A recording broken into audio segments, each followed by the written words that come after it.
ফলন ও বাজার দর ভালো পাওয়ায় গাইবান্ধায় বাড়ছে রসুনের চাষ। এই মৌসুমে রোগবালাই কম হওয়ায় লাভবান হচ্ছেন চাষিরা।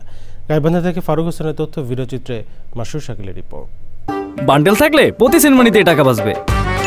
বিকাশ সেনমানি বান্ডেল কিনে জিতুন প্রতি লেনদেনে। মাটি ও আবহাওয়া রসুন চাষের উপযোগী হওয়ায় অনেক আগে থেকেই এই জেলায় চাষিরা রসুনের চাষ করে আসছেন। একসময় স্বল্প পরিসরে রসুন চাষ আবাদ করলেও দাম ও চাহিদা বাড়ায় রসুনের আবাদে আগ্রহ বেড়েছে কৃষকদের। এটা আবাদের মধ্যেই হয়, যেমন পটলের মধ্যে দিছি। এই জন্য এটা একটা বাড়তি উন্নয়ন বলা যায়।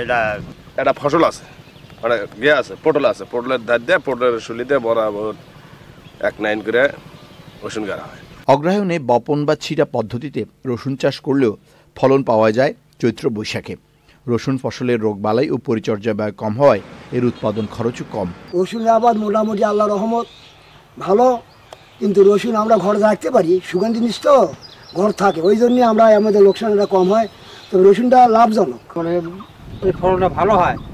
মনে করেন যে এই যে পটল, এই রসুন, এই শাক সবজি, মরিচ, আলু, এগুলো আমরা আবাদ করি। রসুনের উচ্চ ফলনশীল জাত সম্প্রসারণ ও আধুনিক চাষ আবাদে কৃষক প্রশিক্ষণ, প্রদর্শনী সহ মাঠ পর্যায়ে কৃষকদের পরামর্শ ও প্রযুক্তিগত সহযোগিতা দেওয়া হচ্ছে বলে জানান কৃষি বিভাগ।